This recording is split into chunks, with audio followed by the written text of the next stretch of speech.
জনাব হাসনাত আব্দুল্লাহ কুমিল্লা সরাসরি প্রশ্ন করবেন, ব্যাখ্যার প্রয়োজন নেই। আসসালামু আলাইকুম। যেহেতু শিক্ষার নিয়ে কথা হচ্ছে, আমাদের বর্তমানে মাননীয় স্পিকার, আমরা যদি বর্তমান শিক্ষা ব্যবস্থা দেখি, আমাদের এন্ট্রান্স ইনস্টিটিউশনগুলোতে বিশেষ করে প্রাথমিক শিক্ষায় আমরা দেখছি যে ভর্তি প্রক্রিয়াতে আমাদের এখন দুইটা পদ্ধতি প্রচলিত ছিল। এডমিশন বাই মেরিট আগে প্রচলিত ছিল, এখন সেটা কনভার্ট হয়েছে এডমিশন বাই লটারির মাধ্যমে হচ্ছে এখানে বাচ্চাদেরকে ভর্তি করা হয়। ফলত যেটা হয়েছে, ফিডার ইনস্টিটিউশনগুলোর শিক্ষার মান অনেক কমে গিয়েছে, যার ফলে টার্সিয়ারি এডুকেশনে আমরা হচ্ছে কোয়ালিটি সম্পন্ন ছাত্র আমরা হচ্ছে বিশ্ববিদ্যালয়গুলোতে আমরা পাঠাতে পারি না।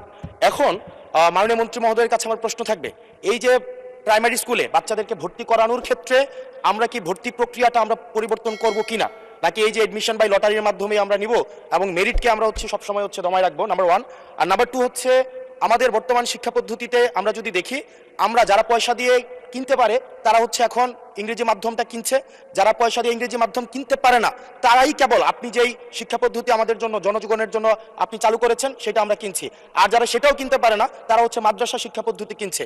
আপনার কাছে প্রশ্ন যে আমাদের বর্তমানে একটা দেশে এই তিনটা শিক্ষা পদ্ধতি, যেটা অর্থনৈতিক অবস্থার উপরে নির্ভর করে চলে, এই তিনটা শিক্ষা পদ্ধতি জিয়ে রেখে আপনার কি মনে হয় যে আপনি একটা ইনক্লুসিভ শিক্ষা পদ্ধতি নিয়ে আমাদের দেশটাকে আগায় নিতে পারবেন? ধন্যবাদ।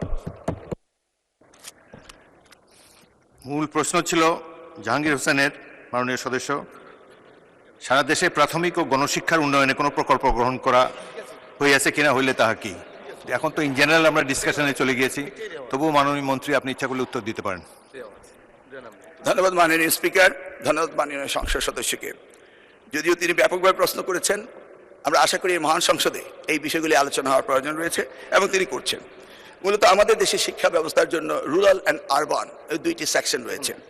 এখন গ্রামীণ জনপদে যে প্রতিষ্ঠানগুলো রয়েছে সেখানে প্রি প্রাইমারি স্কুল রয়েছে এবং ছাত্র সংখ্যা এতটা কম্পিটিটিভ নয়, সে কারণে সেখানে ভর্তি সমস্যা তেমন একটা হচ্ছে না।